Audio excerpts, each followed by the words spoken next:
हम इस बात के लिए तो अवेयर है कि ये पूरी की पूरी जंग जो हमने भारत के अगेंस्ट लड़ी, उसके अंदर जो हमारी स्ट्रैटेजी थी, उसका सारा का सारा credit field marshal Asim Munir को जाता है और उनकी पूरी टीम को और पूरी अफवाज को जाता है। ये एक ह्यूज अचीवमेंट थी। उसका इम्पैक्ट हमने ना सिर्फ डिप्लोमेटिक फ्रंट पर देखा, मिलिटरीली भी देखा, दूसरे ममालिक से हमारे रवाबत में भी देखा, एंड द वे पाकिस्तान ने रास्ता पेव किया है इसराइल ईरान जंग में भी। कल का बयान वज़ीर दाखिला साहब का बड़ा इंपॉर्टेंट है।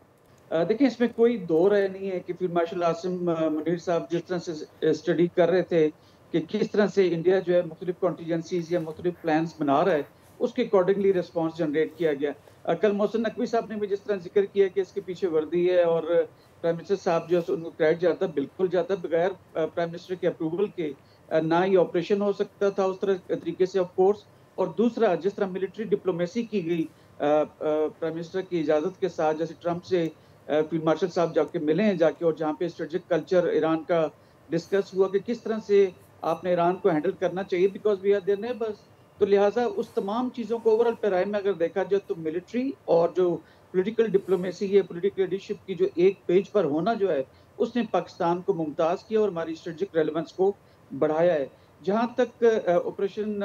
बुरहान मरसूस का ताल्लुक है, इस पर 4 एज जो हैं वो बेसिकली जो पाकिस्तान की गैबी मदद कह लें या उसकी ऑपरेशनल रेडीनेस के हिसाब से बात कर लें कि जिसमें इंडिया बैक फुट पे गया, तो 4 एज जो हैं, सबसे पहले ऑफ कोर्स ए से अल्लाह, नंबर 2 ए से एयरफोर्स, नंबर 3 ए से आर्टिलरी यानी तोपखाना, और चौथा ए से air defence, army air defence, जिसने बेहतरीन तरीके से आने वाले जो ड्रोन थे उनको गिराया, जैम किया। इसी तरह एयरफोर्स ने भरपूर मुजाहरा किया, फौज की आर्टिलरी, तोपखाना हमने बॉर्डर क्रॉस नहीं किया था, लेकिन हमने ठीक ठीक निशाने पे तोपखाने से भी फायरिंग की और मिसाइल्स भी फायर की। और जैसे वो मैंने कहा ए से अल्लाह, और जैसे कल मोहसिन नकवी साहब भी कह रहे थे कि हमने डर था कि एक मिसाइल हमारा थोड़ा सा हेवायर गया बिकॉज ऑफ द जैमिंग जो इंडिया कर रहा था, तो डर था कि खुदा ना खास्ता कि वही इंडियन सिविलियन आबादी पे ना गिरे, तो वो भी जाके इत्तेफाकन जो है अल्लाह की मदद से ऑयल डिपो पे जाके गिरा कि इसमें शदीद नुकसान हुआ इंडिया को। ये तमाम चीज़ों को अगर ओवरऑल देखा जाए तो पाकिस्तान का मतलब क्या, ला इलाहा